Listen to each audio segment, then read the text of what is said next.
You look at the Denver Nuggets and say, whoa, just a week ago, they were that minus 115 or so price. Now we're looking at them at a 7-1 price. Any chances the Nuggets can actually come back? I think this is going 6 or 7 games, so I think that could be a little bit of a tighter spread between those two. But when you got those two guys, those two monsters, and Towns and Edwards, it's just really hard.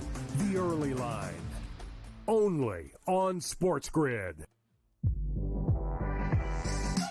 Every missed call, the entire game, whether it's a charge or a block or a deflection that was wrong or a foul that should have been called that wasn't called or vice versa. Give me a 48-minute report. And people that will understand that there's so many mistakes that the referees make over the course of the game that referees, ready folks, don't decide the outcome. Betting above the rim, only on SportsGrid. It's smarter to be on SportsGrid, your 24/7 sports wagering network. The Early Line. Magical and historic season in Lincoln, Nebraska continues. He is the best player in the NBA, but also in the biggest moments where the national media is watching. Newswire. Something that we have never seen happen before with one of the iconic coaches in the game. Pharrell, coast to coast. The team covers. It's automatic. It's every time. Not sometimes. It's every time. Game time decisions. Luka is actually far more dangerous from three on the road this year than at home. This game here tonight, you may want to consider taking as many points as humanly possible. In-game live, prime time. We got not one, but two coaches fired systems in place. Sports Rage this late sort of night. has letdown written all over it. It's going to be hard to match the emotion that they played with the other night. It's smarter to be on SportsGrid.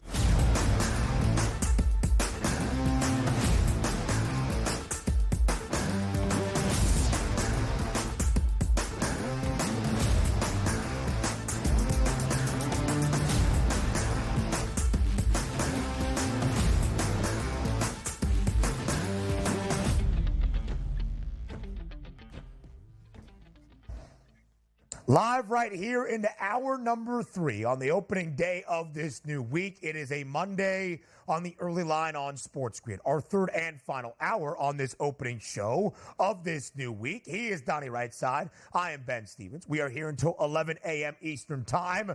One final hour to go with so much more to get into as we continue to set the stage for this new week with postseason play all around. Some NHL hockey talk with our guy Tom Vecchio later in this third and final hour. His prop perspective on this Monday will set a new stage for Major League Baseball this week, and another doubleheader of Game 4s tonight in the association. First in Cleveland. Will Boston continue to dismantle teams when they want to win by double digits? And what will the series look like between the Mavs and the Thunder as we head back to Oklahoma City for Game 5 following one final game in Dallas on this Monday? DRS, one final hour, but so much to break down. A lot to get to, and it's also nice to talk some hockey today. Some big doings here. Madison Square Garden going to be center stage once again for some outcomes here. Anderson versus Shesterkin. Odds boost out here. Who we betting to score goals? I love it, man. I told you. The NHL has treated me very kindly this postseason. I return the favor by watching as many games as I can here to sort of see who's doing what. But even though, look, make me commissioner, Edmonton's going to play every game at 7 p.m. Eastern, not at 10 o'clock at night or anything that we can't see. Come on, spread the wealth around here in the NHL so we can have some fun. But a doubleheader tonight will be invested, no doubt about it, Ben. Listen, I love that because the NHL has treated you kindly. You are now paying attention and not for your job, where it is your duty to know the NHL numbers and all that stuff. But then again, I referenced a Game 4 or a Game 3 line for what was really Game 4 between the Panthers and the Bruins. So who am I really to call you out? But, Donnie, we love hearing from the people each and every day here on this show. But to start off a new week, and we had a very interesting weekend in two spots, in Minneapolis in the second round series between the Timberwolves and the Nuggets, and in Indianapolis between the Pacers and the Knicks. So now in those two sets, here in the second round, the conference semifinals around the NBA, who do we have the most confidence in winning what is now basically a best of 3 with those two sets tied at 2 games all? That was the question for the people out there in Fade the Public.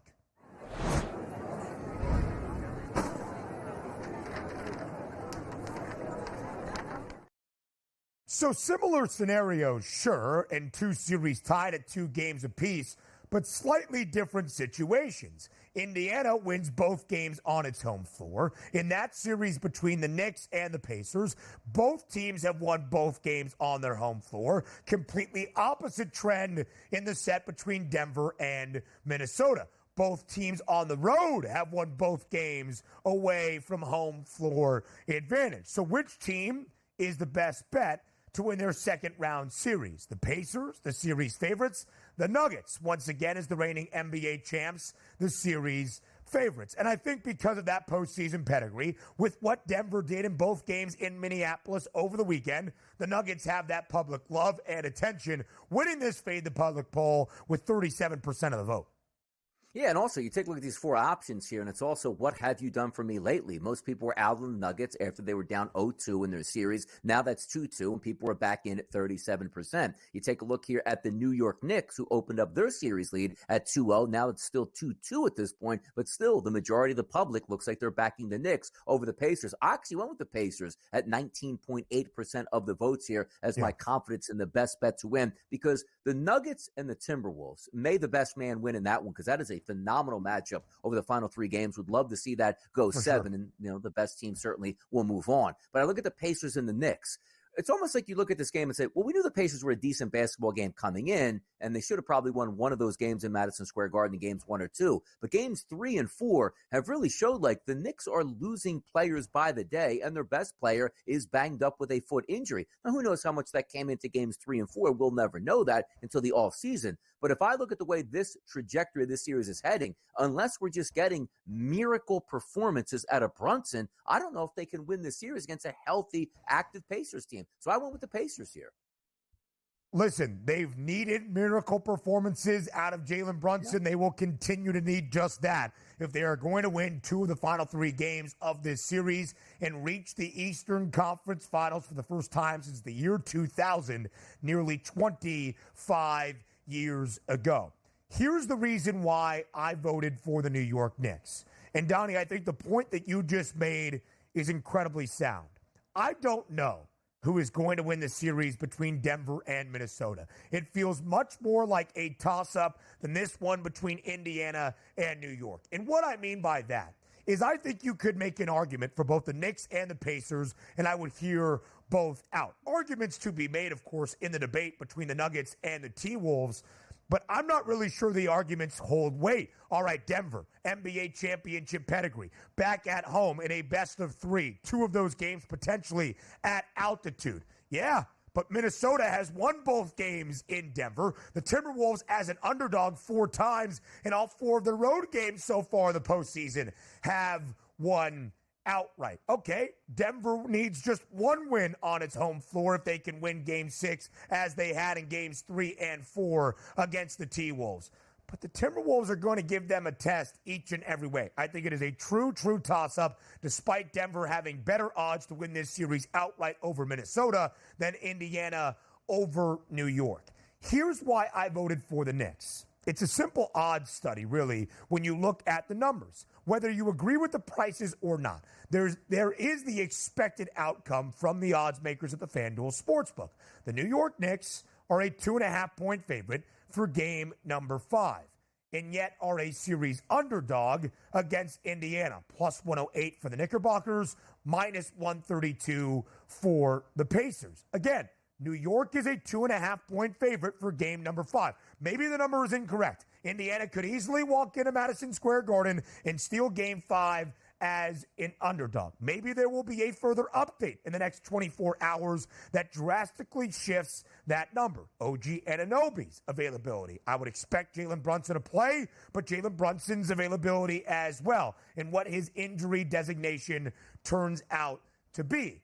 But if the odds are correct, and the Knicks just win outright as they are favored to do in game number 5, they will head to Indiana as a series outright favorite again. And even if they lose that game, I would expect, and I would just expect, for a winner-take-all Game 7 with a spot in the Eastern Conference Finals on the line inside the world's most famous arena, inside Madison Square Garden, the Knicks would be even a slight favorite on that money line price to knock off the Pacers. That's why I voted for the Knicks, just trying to follow the odds trail.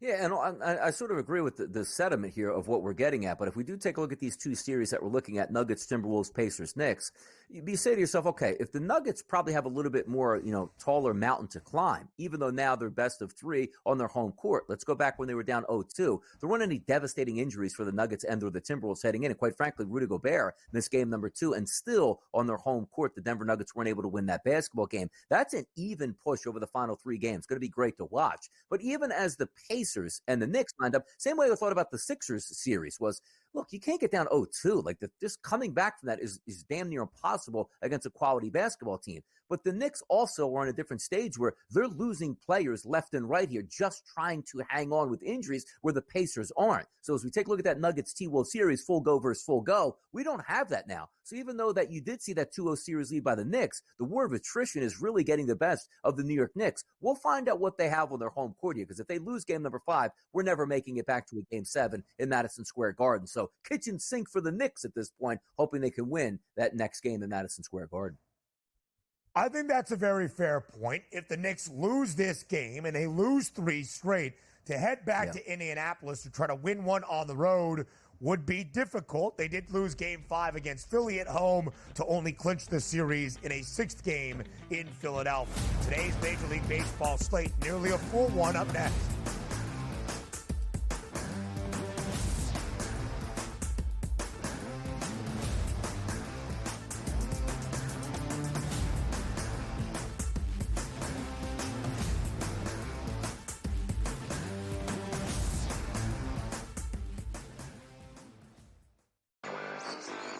A surprise winner on the PGA Tour. Taylor Pendrith ends up winning his first PGA Tour win. He was pretty darn lucky to win. Ben Coles should have won that tournament. Also seeking his first PGA Tour victory, he went into the 18th hole, the easiest hole on the golf course, with a one-shot lead, and he was there in 2, just less than 30 feet from the cup. Newswire, only on SportsGrid. The Bostonian versus the Book. Do Leafs fans stop watching hockey now, or do they root for other Canadian teams, Cam? No, I'm not a proponent of that, and it's actually kind of bothered me that, like, all the people in Toronto are kind of like, oh, now I'm going to cheer for the Oilers. Like, why? What's your affiliation with the Oilers? Like, Canucks still exist. Like, I don't lose automatically and say, yeah, I'm going to cheer for the Ottawa Senators because of the Canadian. No, I cheer for my bats. The Bostonian versus the Book. A lot of books, and outside of the New York area, the Canes are actually favored in Game 1 of this series. I'm seeing it right now. I'm looking. I see a -115 Canes, Rangers -105. I like the 6 and 7 games prop, like I took with Boston, Toronto, which we now know is going to cash. I think it's got a chance to go the distance. It's going to be a long, tough, close series. Sports Rage Late Night, only on SportsGrid. The Cam Rising stuff last year with Utah, 3 months of pretending he was questionable with a torn ACL, ridiculous. It's a lot of gray right now when it comes to this stuff, and we really are. When people say we're in like the 2nd or 3rd inning of sports betting, that's why I agree, because there's so many of those situations that are very, very difficult to explain to a novice. Game time decisions, only on SportsGrid.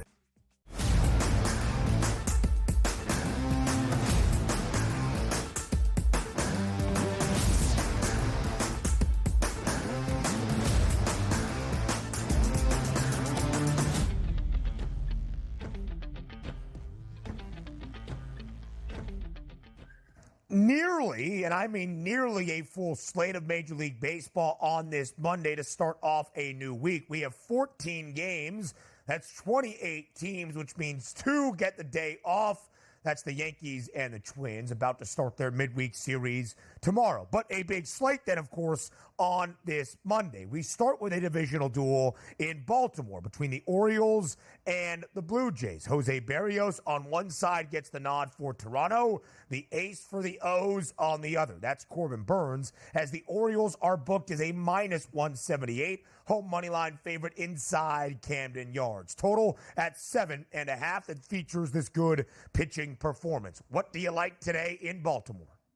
Probably trends a little bit towards the under here, and also take a look in Baltimore, 72 degrees with a 10-mile-an-hour wind blowing out to left field. It's a little bit warmer circumstances than we've been looking at here in the Mid-Atlantic region over the past couple days. But if we're lining these pitchers up, last time we saw Jose Berrios coming into this baseball game, what was the factor? One of the best pitchers in baseball ERA-wise. The Phillies slapped them around a little bit, so looking for a bounce back in this environment. If we are lining this game up, though, Berrios does have some pretty good numbers. ISO power numbers, 154 combined. Weighted on base percentage of 307. That's really good. But if we go to the other side and say, how can we find some runs here for that Toronto lineup? Well, good luck on that with Corbin Burns. A 132 ISO and a 256, weighted on base percentage through 187 batters. Love the weather conditions. Hitter's ballpark. But these two pitchers tell me we could be looking at one of those 3-2, 4-3 type games, which would keep this one to the under here. But I would give a lean, obviously, towards the home team with Baltimore. Overall, the better pitcher here and the better lineup certainly resides in Baltimore. Another divisional duel tonight inside Fenway Park between the Red Sox and the Tampa Bay Rays. Minus 116 in favor of Boston, who has won 2 straight, entering Tampa, of course, losing its weekend set at home against the New York Yankees. 8.5 is the over-under tonight in Fenway. And let me highlight what Cutter Crawford has done this year. The starter on the bump today for the Sox. He is 2-1 this season with a 1.75 ERA. That's 5th best in all of MLB. He has been outstanding at the top of that starting rotation for Boston. I would continue to expect the same today against Tampa. Yeah, and take a look at this again. 10-mile-an-hour winds blowing out to left field at Fenway. That's usually a disaster here. 61 degrees, so balmy, let's just say, for Boston tonight. But if we're looking at the numbers, Zach Eflin, right-handed pitcher on the season, 200 total batters, Ben, he has faced. If we just take a look at his combined ISO power number, 170, which is right around average, but a 305 weighted on base percentage, he's been doing fairly well. But let's take a look at the left-handed batters this season, who you figure would be doing damage against a right-handed pitcher. They have not been. An 0.96 ISO and a 220 weighted on base percentage again. So where you'd want to put the focus of this lineup here is on right-handed batters. And Eflin hasn't handled them all that well. A 225 ISO power number and a 367 weighted on base percentage. But here's the issue. A lot of lefties will be in that lineup, which rightfully so. You're going to play the odds. More left-handed batters against a right-handed pitcher usually pays dividends. But last year, Eflin was phenomenal against lefties. This year, phenomenal again. Yeah. Only 3 right-handed batters in the lineup anticipated tonight for the Red Sox. And if we look at their weighted on base percentages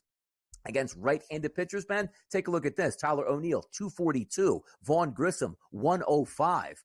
Cedane Rafaela, a 271. So things aren't lining up here, even though this is a hitter's ballpark and the ball should be traveling. And then you get to the point where Cutter Crawford has been sensational with his ISO and his weighted on base percentage combined between lefty and righty batters. Technically, it does play to an under because the matchups come in handy. Yeah. I don't know, maybe slight lean to the Boston Red Sox, but again, I would probably take the under as much as I hate to say it in this ball club. Yeah, one of the lower totals on the board tonight is in our final game of the night out in Seattle, or one of our final games, I should say, out in the Pacific Northwest. In fact, DRS, no totals higher than 9 today, and this is our lowest at 7 between the Royals and the Mariners out in Seattle. George Kirby on the bump for the M's. They're a home favorite, minus 154. Brady Singer on the other side for KC. The Royals were out in Anaheim this weekend. They won 3 of 4 against the Halos. Now a road underdog tonight up in Seattle. Yeah, it does play towards the under. And how about tonight? You got 5 games that are going to start at 9:38 Eastern or later, which is a rarity here. A lot of these West Coast teams that are playing at home. Brady Singer has been very good here on the mound for the Kansas City Royals. 182 batters he's faced. Take a look at this. K rate around 25%. Walk rate under 10%. ISO power number 152 and a weighted on base percentage of 270. Not a great looking lineup for the Seattle Mariners just yet on this season, but Josh Rojas out of that leadoff hole has been a bright spot. 79 at bats he's had against right-handed pitching. pitching. Take a look at this. 239 ISO and a weighted on base percentage of 459. Rolling it over to George Kirby on the mound, expected to be there for the Mariners. He's been decent this year. ISO at 179, slightly elevated, but a weighted on base percentage of 287. His walk rate, Ben, under 3%. His K rate is 25% or higher. There are a couple bats in the lineup which are intriguing here for the Royals. Our guy Vinny P has been pasting right-handed pitching with a 254 ISO and a weighted on base percentage of 371. But even better is Salvador Perez, a 274 ISO and a 414 weighted on base percentage. The numbers technically don't line up for either one of those guys because I like that pitching matchup to go hand in hand with the hitting matchup. So I'll probably stay away from this ball game, but it is a low number for a reason. That's a true pitcher's ballpark with two pitchers coming in with decent form against some questionable lineups, to say the least.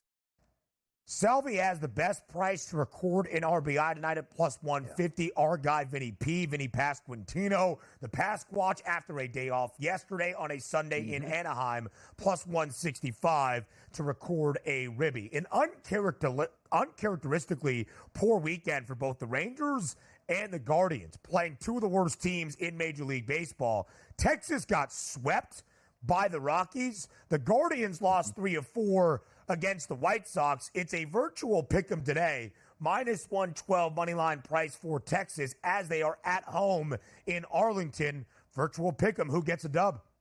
Yeah, by the way, Michael Lorenzen really struggling with right-handed batters. So immediately you take a look at that Cleveland lineup and say to yourself, why do we need all these left-handed batters in the lineup? Because Lorenzen has been sensational against lefties. So one of those where you're probably going to get maybe one, and that's the leadoff guy, Tyler Freeman. The rest of those guys, switch hitters or lefties. That's a shame we're going to waste it on that side. Quickly on the other side, though, Tanner Bybee, 263 ISO, weighted on base percentage of 411 versus lefties. You take a look at the lineup tonight, Josh H. Smith, 250 ISO power number. Evan Carter, 274 ISO power number. Those two lefties, that's where your RBI shots should come from tonight here for the lineup for the Texas Rangers. Plenty of RBI shots continue to come your way as we continue our preview of this Major League Baseball Monday slate next.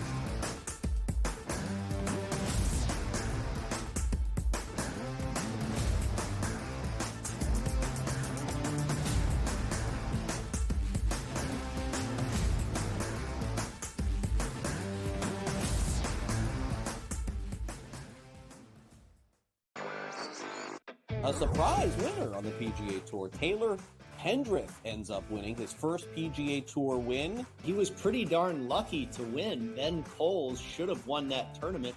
Also seeking his first PGA Tour victory, he went into the 18th hole, the easiest hole on the golf course, with a one-shot lead, and he was there in two, just less than 30 feet from the cup. Newswire, only on SportsGrid. The Bostonian versus the Book. Do Leafs fans stop watching hockey now, or do they root for other Canadian teams, Cam? No, I'm not a proponent of that, and it's actually kind of bothered me that, like, all the people in Toronto are kind of like, oh, now I'm going to cheer for the Oilers. Like, why? What's your affiliation with the Oilers? Like, Canucks still exist. Like, I don't lose automatically and say, yeah, I'm going to cheer for the Ottawa Senators because of the Canadian. No, I cheer for my bats. The Bostonian versus the Book. A lot of books, and outside of the New York area, the Canes are actually favored in Game 1 of this series. I'm seeing it right now. I'm looking. I see a minus 115 Canes, Rangers minus 105. I like the 6 and 7 games prop, like I took with Boston, Toronto, which we now know is going to cash. I think it's got a chance to go the distance. It's going to be a long, tough, close series. Sports Rage Late Night, only on SportsGrid. The Cam Rising stuff last year with Utah, 3 months of pretending he was questionable with a torn ACL, ridiculous. It's a lot of gray right now when it comes to this stuff, and we really are. When people say we're in like the second or third inning of sports betting, that's why I agree, because there's so many of those situations that are very, very difficult to explain to a novice. Game time decisions, only on SportsGrid.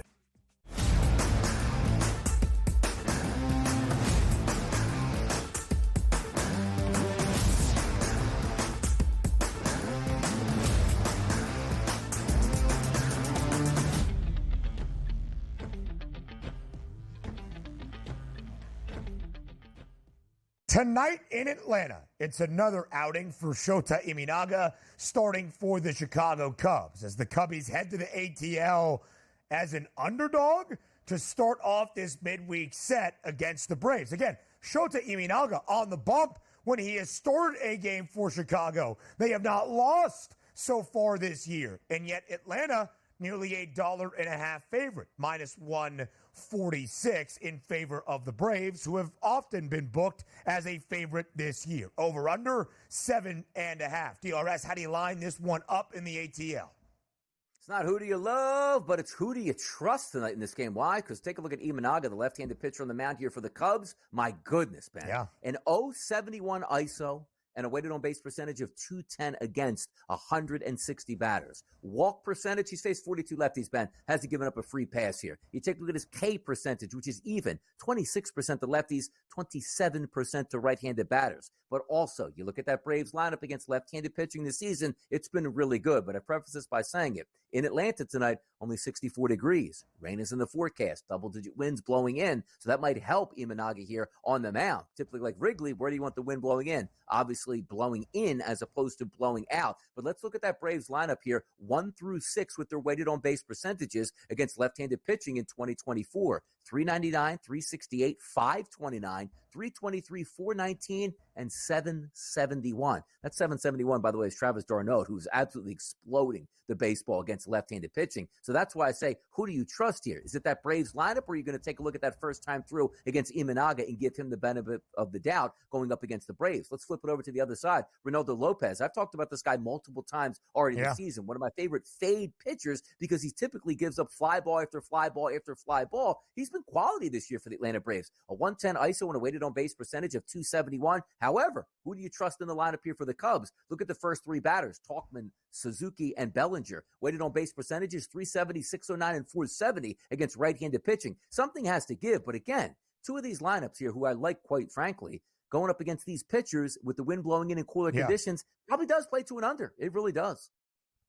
When you look at Ronaldo Lopez, he's only made 6 starts this year. He's got a 2-1 record and a 1.53 ERA. Yeah. Last week, we had the conversation about Shota Imanaga not being one of the leaders in MLB in terms of ERA, despite being sub-1, because he hadn't hit the minimum inning requirement yet. Same story for Lopez right now, but he would have one of the 5 best ERAs in the bigs if and when he does. Imanaga now over 1, but a 1.08 ERA, 5-0 this year, has made 7 starts for Chicago in his debut season in Major League Baseball, and the Cubs have won every one. I'm going to sprinkle on that money line for the Cubbies tonight. The New York Mets walking it off last night, Sunday Night Baseball, to avoid the sweep against Atlanta, courtesy of a 2-run bomb in the home half of the 9th from Brandon Nimmo. The Mets remain at home, and they get the best team in baseball at this moment, the Philadelphia Phillies. The Phils DRS a minus 120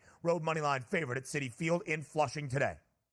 Yeah, and by the way, if we're looking at the first 5, I don't have the numbers up at the FanDuel Sportsbook. You probably should be digging on a first 5 under. Why is that? Christopher Sanchez, left-handed pitcher, has been great this year for the Phillies. An 0.76 combined ISO power number and a weighted on base percentage of only 299. That is phenomenal. Now let's take a look at that Mets lineup and why we do think Sanchez can have a very good performance. If we're looking at the weighted on base percentage of all 9 batters expected to be in the lineup tonight. Keep in mind, 320 to 325. That's your Major League Baseball average for a weighted on base percentage for a hitter. Take a look at the lineup anticipated tonight. Taylor, 167. Marte, 271. Lindor, 281. Alonso, 193. Martinez, 252. McNeil, 281. Bader, 152. Batty, 107. And Nito, 0.57. Not a single plus batter in that lineup tonight against left-handed pitching. Take a look at the Phillies, though. A lot of moving parts. Expected to get back JT Realmuto tonight. Schwarber not expected to be in the lineup, and you're already down Trey Turner. So a lot of these guys are a little bit questionable. And also a left-handed pitcher, Minaya, who's been very good this year. 0.62 ISO percentage against him and a weighted on base percentage of 292. That's really good. First 5 under is the way to go. And also conditions tonight, that's 60 degrees. Wind is blowing out to left, but this focuses me more on the pitchers than it does the hitters, Ben. 4.5 is that first 5 total, by the way, and the under does have the hefty juice at minus 152, but Donnie is laying out the reasons why. Another divisional duel, a central focus in the National League, minus 142 in favor of Milwaukee. The Brew Crew at home hosting the Pittsburgh Pirates. Milwaukee nearly swept the Cardinals, but the Redbirds finally snapping a 7-game skid against Milwaukee yesterday. Much more on this Monday, including the prop perspective of one Tom Vecchio. Up next.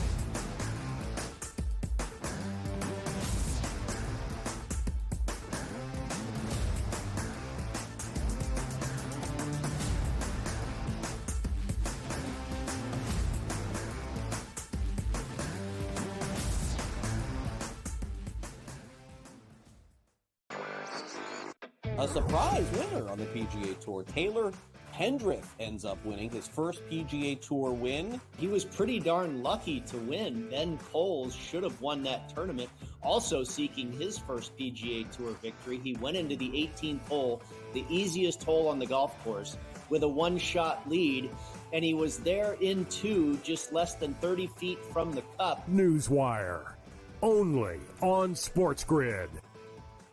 The Bostonian versus the Book. Do Leafs fans stop watching hockey now, or do they root for other Canadian teams, Cam?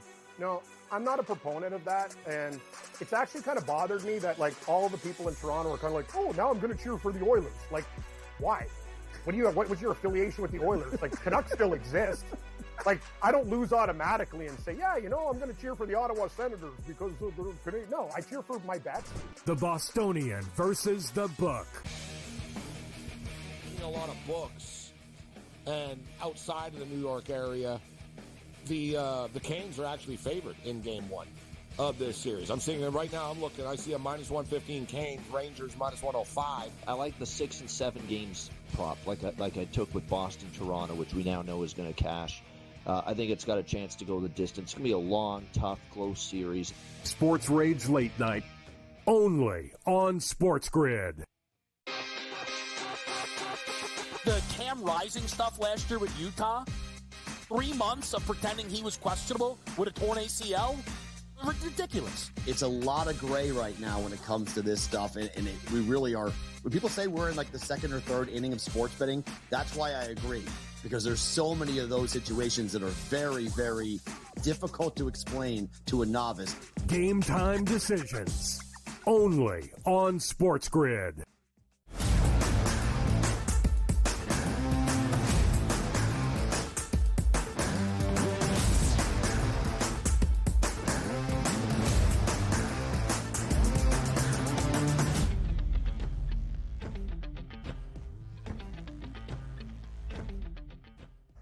Tom Vecchio's prop perspective on this Monday, looking back at the weekend on the ice ever so slightly, and then a forecast of what we have on this Monday, a doubleheader of playoff action in each the NBA and the NHL. Vecchio joins us on behalf of FanDuel, and we thank you for being here, Tom, on this Monday. During the commercial break, with a great 50% same-game parlay profit boost on the lovely FD Sportsbook.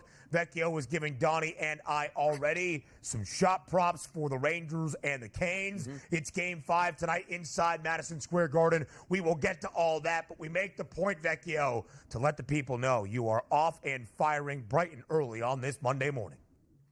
That's right. We have a loaded slate of games, 2 important games in hockey tonight, 2 important games in the NBA. We'll take a quick look back at the games that happened yesterday. I'm ready to roll.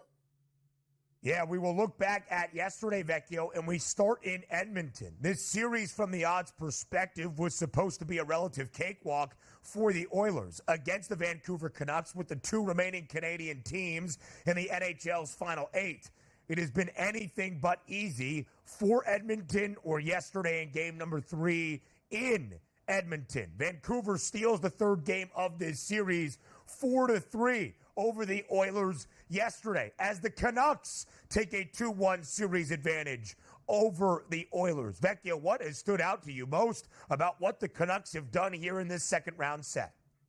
The fact that they're scoring on, so few shot attempts, so few shots on goal. Last week I said that the Oilers are not the pick for the Stanley Cup. I thought they could get past this series versus the Canucks because they're going up against a third-string goalie in Artur Silas for the Canucks.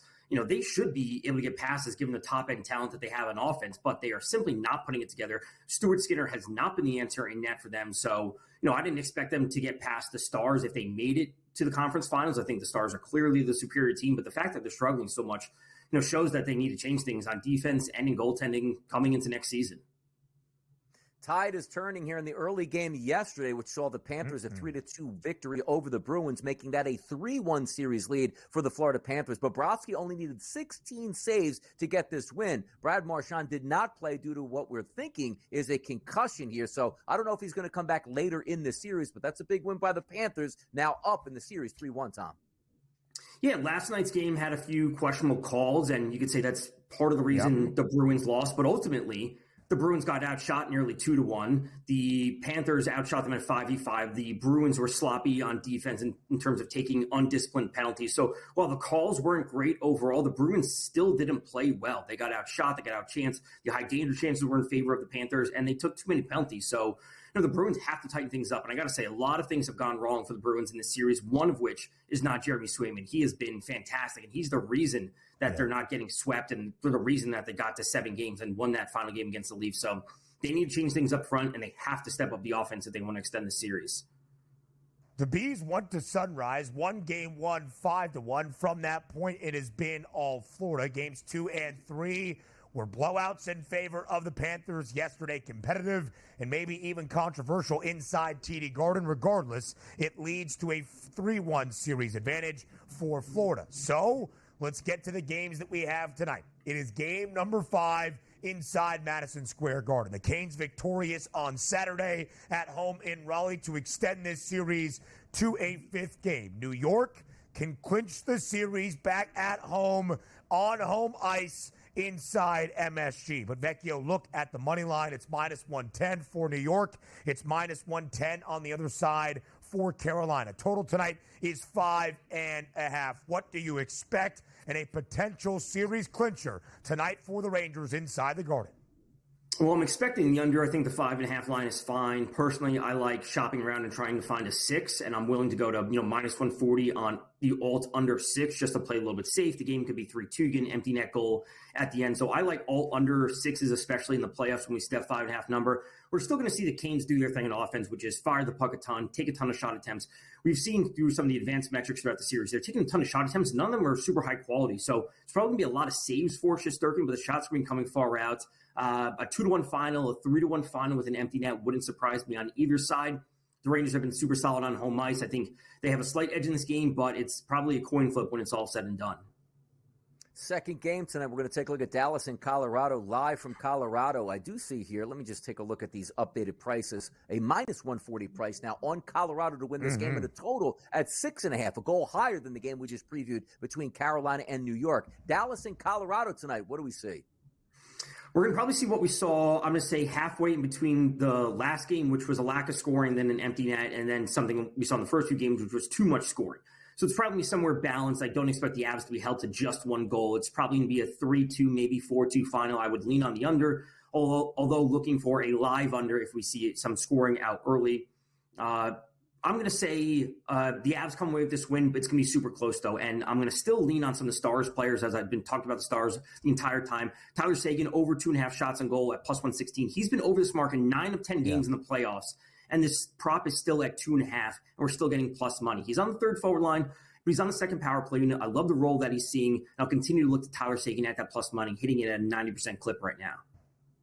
Dallas winning game 3 in Colorado, in Denver on Saturday, 4-1. Can the Avs bounce back in game 4 tonight as a home ice favorite, as the odds makers expect to even this series at 2 games apiece? So, Vecchio, let's reset the marketplace at this moment, looking at the conference title odds in either side of the Stanley Cup playoff bracket. Florida into minus money out in the Eastern Conference. Dallas with that 2-1 series lead over Colorado. Now the short favorites out west. In either of these two conferences, what do you think is the best bet in this moment?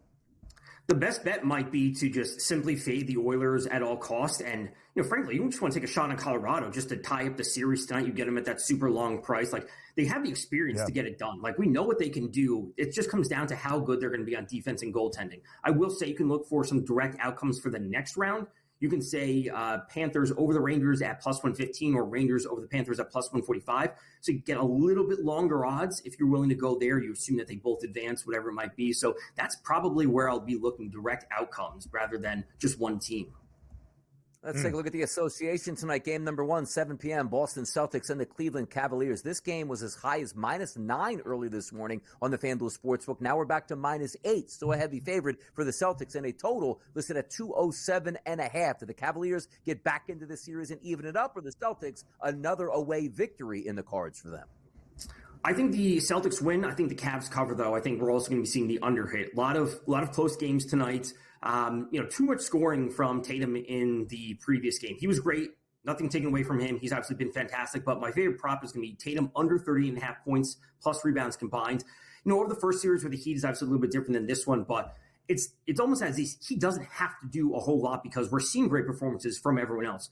Derek White is stepping up. Jaylen Brown is having these good performances, shooting from deep. So this isn't necessarily about Tatum, and he's been bad. He's actually been really solid, but everyone else is being so strong that he doesn't need to have 40 points on a nightly basis. And frankly, I think his rebounding has been so strong, especially since Porzingis has been out. So he can get to 20, 25 points and add in a few rebounds, but hitting 40 plus combined is a bit too much with a 206 over-under. All right, let's quickly get to the second game of this doubleheader to show you the full Tom's top props for this Monday. It's game 4 tonight in Dallas. The Mavericks, an ever so slight home favorite of just a point. Vecchio, what's the best bet for game number 4 tonight in Dallas?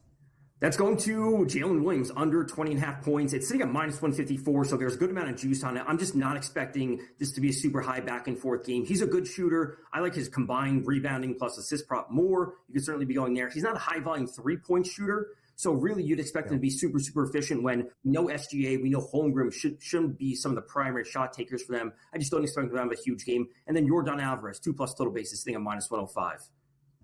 That's our guy, the jack of all trades. Sneaks in a Major League Baseball prop for Yordan Alvarez and the Astros today. There's the full board, and we're hoping to hit a ton of shot attempt props on the FanDuel Sportsbook in the Carolina and New York game as well. More on the early line up next.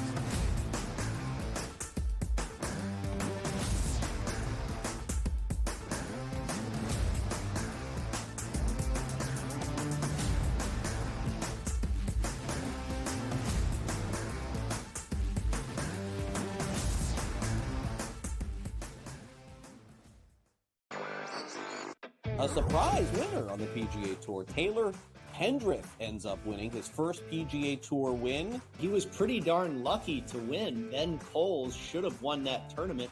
Also seeking his first PGA Tour victory, he went into the 18th hole, the easiest hole on the golf course, with a one-shot lead, and he was there in 2, just less than 30 feet from the cup. Newswire, only on SportsGrid. The Bostonian versus the Book. Do Leafs fans stop watching hockey now, or do they root for other Canadian teams, Cam? No, I'm not a proponent of that, and it's actually kind of bothered me that, like, all the people in Toronto are kind of like, oh, now I'm going to cheer for the Oilers. Like, why? What was your affiliation with the Oilers? Like, Canucks still exist. Like, I don't lose automatically and say, yeah, I'm going to cheer for the Ottawa Senators because of the Canadian. No, I cheer for my bad team. The Bostonian versus the Book. A lot of books, and outside of the New York area, the Canes are actually favored in game 1 of this series. I'm seeing it right now. I'm looking. I see a -115 Canes, Rangers -105. I like the 6 and 7 games prop, like I took with Boston, Toronto, which we now know is going to cash. I think it's got a chance to go the distance. It's going to be a long, tough, close series. Sports Rage Late Night, only on SportsGrid. The Cam Rising stuff last year with Utah, 3 months of pretending he was questionable with a torn ACL, ridiculous. It's a lot of gray right now when it comes to this stuff, and we really are. When people say we're in like the second or third inning of sports betting, that's why I agree, because there's so many of those situations that are very difficult to explain to a novice. Game time decisions. Only on SportsGrid.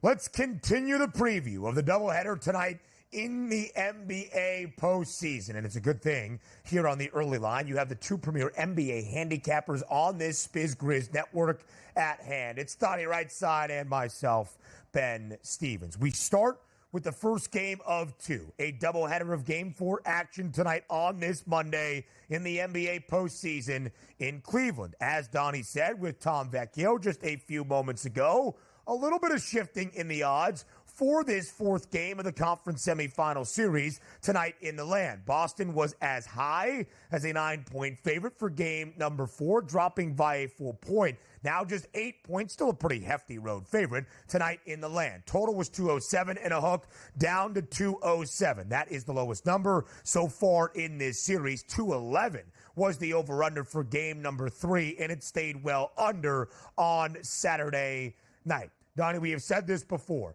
Boston has either been fully in command in its 6 playoff wins or in its 2 postseason losses. They have lost by double digits rather unexpectedly.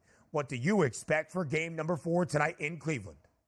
Yeah, if we're just going back to the last series, easily handle your business in Game 3 in Miami, handled again in Game 4. You see this series again, easily handling your business in Game 4. Probably should be able to do the same in game number 4. But having said that, a little bit different of a vibe for this one because I do think the Cavaliers obviously are a much better basketball team when they're not injured going up against a team like the Miami Heat. And also, we have seen the Cavaliers play well in game number 2. Didn't play all that well in game number 3, but Spider Mitchell did play well in game 3. That's the question mark for me coming into this game tonight, because just picking up, if there is a questionability on a calf injury, then maybe that's going to play into it, because Spider Mitchell, he's got to be out there 40-plus minutes, Ben. He's got to shoot 25-plus times. He's got to be on it from three-point range, and you saw all of that in game number 3, and it still didn't matter. They lost by double digits. So if you're going to get a slightly hobbled Donovan Mitchell in this game, I don't know what to anticipate. But I do agree technically with that 9-point spread. What was more likely, going to 10 on the road or going back to 8, which it has? So I do agree with that. There are some 8.5s out there, but FanDuel specifically coming back at a -8. That 207 number, that was down to 206, 206.5,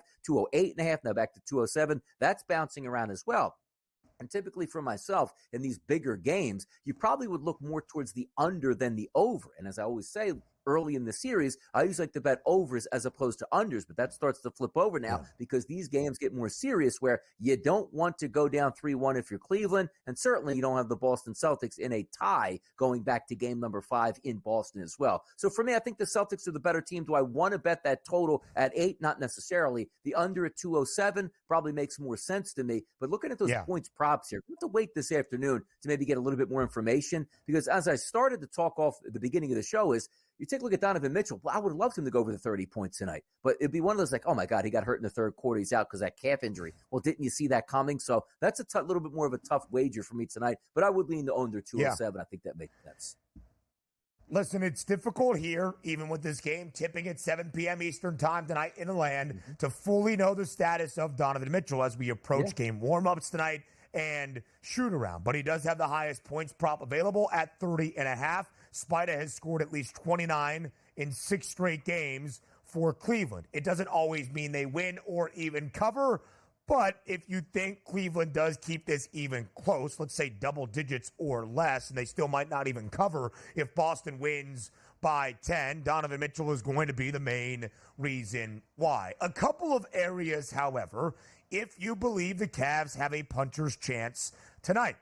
8-point spread, plus 270 on the money line. The series spread at the moment is 2.5 games in favor of Boston. For the Celtics to win this series in 5 games, it's minus 290. If Cleveland wins tonight, Boston cannot win this series in 5 games. If Cleveland wins tonight, they already cover that 2.5 game series spread. There's another layer of profitability with a greater than 2-to-1 plus money price if you think the Cavaliers win outright tonight. And there's some strong trends available. Again, 6 wins for Boston out of their 8 playoff games in this postseason run. They have won all 6 games by at least 13 points. They have covered in all 6 of those games, at bare minimum booked as a 7.5 point favorite. When you look at this series, neither team or neither losing team has scored more than 95. We have not seen a game so far in the first 3 where both teams have reached the century mark. That's what makes the total of 207 so difficult, because Boston could score 100, but if Cleveland scores 95 only at home, you stay under. If both teams reach the century mark, more than likely, Cleveland could potentially cover, but then you get to an over, but that's not necessarily what is likely tonight. So, as we look at Cleveland as an underdog, another strong trend, 6 times already in this postseason, all 3 games against Boston, all 3 road games against Orlando. They have either won outright, that happened in game number 2, or they have not covered a number in those other 5 losses. Let's go to the nightcap in Dallas. It's game number 4. The Mavericks, a 2-1 series advantage over Oklahoma City. But you can see what the odds makers anticipate tonight. It is a virtual pick'em. It is minus 120 in favor of the Mavs on the money line. It is just a 1-point spread. Total tonight is 215. Who wins game number 4 in Texas? Public side here, Dallas at the FanDuel Sportsbook, 64% of the spread bets coming in on those Dallas Mavericks, but I talked about it to start the show. I like OKC here tonight, and it's not just saying, well, you think they're going to win the series, of course you need them to win this game. I understand that, but also when you take a look at betting tendencies here, the Dallas Mavericks, fresh off the Game 3 victory, only favored by 1 point in game number 4. That shows a tremendous amount of respect that we're expecting a bounce back here for OKC. And also, are we still watching Luka Doncic being a little bit hobbled on offense? Maybe so, but he's playing a lot of minutes here. 22 points in this last game. Irving also with 22 points in his last game. But P.J. Washington, as we talked about, was really that guy that helped them get over the hump and win that game. I look for a bounce-back performance tonight from OKC. I'll take the 1 point. Again, plus 102, I think they win this game outright. The 215 is a little bit interesting to me. Just like I like the total more in game number 1, I expect the side more in game number 2 here. With the Thunder, I'll take that plus 1. Yeah, 215 is the shortest total that we have seen so far in this series. Game 3 stayed well under the pregame number of around 217, 105, 101. Plenty more from tonight in Dallas. Up next.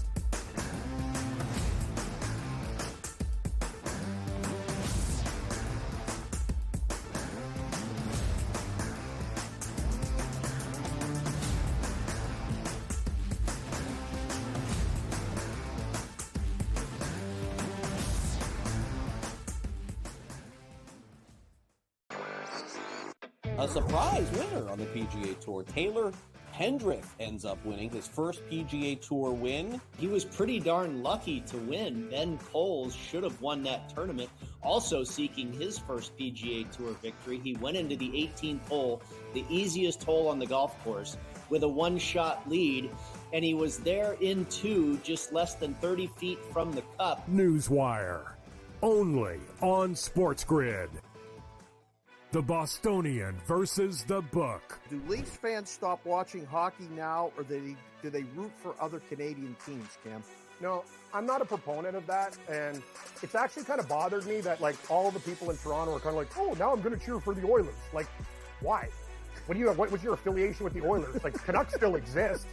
Like, I don't lose automatically and say, yeah, I'm going to cheer for the Ottawa Senators because of the Canadian. No, I cheer for my bats. The Bostonian versus the Book. A lot of books, and outside of the New York area, the Canes are actually favored in game 1 of this series. I'm seeing it right now. I'm looking. I see a minus 115 Canes, Rangers minus 105. I like the 6 and 7 games prop, like I took with Boston, Toronto, which we now know is going to cash. I think it's got a chance to go the distance. It's going to be a long, tough, close series. Sports Rage Late Night, only on SportsGrid. The Cam Rising stuff last year with Utah, 3 months of pretending he was questionable with a torn ACL, Ridiculous. It's a lot of gray right now when it comes to this stuff, and we really are. When people say we're in like the second or third inning of sports betting, that's why I agree, because there's so many of those situations that are very, very difficult to explain to a novice. Game time decisions, only on SportsGrid.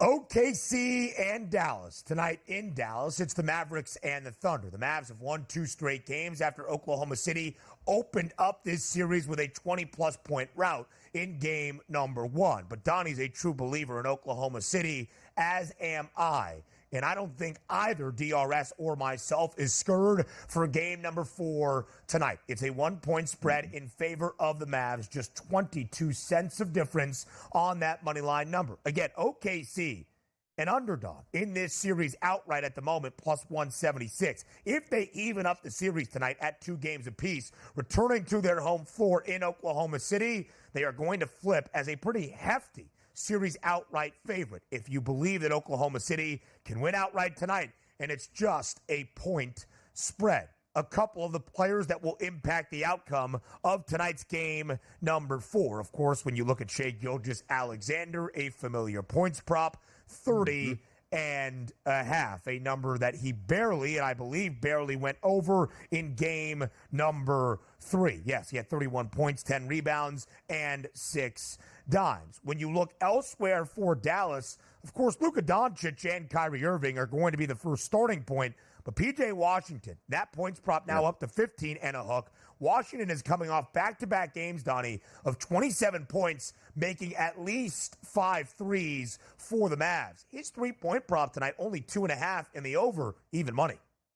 Yeah, ride the hot hand. Now, if you're a contrarian bettor, you're looking for the come down at this point. Saying, I don't think he can make that many 3-point shots. But even if we date back to game number 1, he only had 10 points, Ben, was still 2 of 3 from 3-point range. So he had 2 made buckets there. Then we saw games, the next 2 games, 40 minutes and 40 minutes, 29 points and 27 points consecutively. And you also saw field goal attempts, which is always the biggest thing. 23 field goal attempts in his last game, 18 in the game previous, and 23 total 3-point attempts in games number 2 and games number 3. And you know me, Ben, I'm not the type of guy that's going to be like, hey, you know what, let's fade this guy because you know he's not going to want to shoot a lot of 3-point shots. Double digits in the last 2 games. He's going to shoot double digits again in this game because it looks like maybe OKC is saying, okay, let's just see if the other guys can beat us. Let's sort of play back here on a couple guys and really get in the faces of Kyrie Irving and Luka Doncic, and maybe he's the beneficiary. I like him tonight on his points prop and his 3-point prop tonight. And they are correlated, right? If he's going over 2.5 with 3 made threes, there's already 9 points. You're not all that far away from 15.5 at that moment. Now, Dallas did shoot 48.6% from 3 in the upset in game number 2. Not nearly as good, just 11 of 33 in game number 3 from 3-point range on Saturday evening. That always a decisive stat advantage for the Mavericks if they are to win tonight and cover. It should stand out that Dallas was a 2-point favorite in game number 3, covered that number, won by 4, less of a favorite despite being back at home for game number 4 tonight. All of that works into it. This the lowest total of the series at 215. Everything else has been at least 217 or higher. So on this Monday, before we say farewell and before we say goodbye, it is time for a best bet. It is time for bye, bye, bye.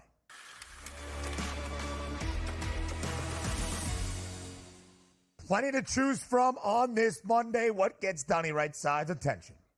We're going to take a look at an AL West matchup tonight. That is going to be the Oakland Athletics on the road against the Houston Astros. I'm going to go with the RBI prop here. By the way, Spencer Arrighetti, right-handed pitcher from the mound tonight. How about this? A 308 ISO and a 514 weighted on base percentage against 45 batters from the right-hand side. So we're going to take a look at the best right-handed batters in the lineup. There's 2 of them, but I'm going to go with Brent Rooker tonight. Take a look at this. 56 at-bats he's faced against right-handed pitching this year. A 422 ISO and a 557 weighted on base percentage. That's a perfect match. Now, FanDuel had this at plus 170 a minute ago. It's down to plus 165. They're already on to us people here. Tonight, Brent Rooker gets an RBI at a nice price point. Yep, everybody knows Brent Rooker plays for the Oakland Athletics. The A's getting some love here on the early line. Right now, Donnie, the A's just 3 games below 500, 19 and 22, 3.5 games in front of the Astros in the American League West divisional standings, but the Stros have won 3 of their last 4, a -178 home money line favorite tonight. I'm going pretty simply to the 4th game of this series tonight between Oklahoma City and Dallas. I'm trusting the odds makers, expecting the bounce back with OKC. +102 money line number for the Thunder. Yes, they have lost 2 straight games. Game 2 was slightly unexpected. Game 3, 2-point underdog. They lost by 4. I expect a big night for OKC to even this series. Let's make it simple. Tie it up at 2 games apiece with an outright victory tonight in Dallas. He's Donnie. I am Ben. We'll talk to you tomorrow, 8 a.m. Eastern Time on a Tuesday on the Early Line.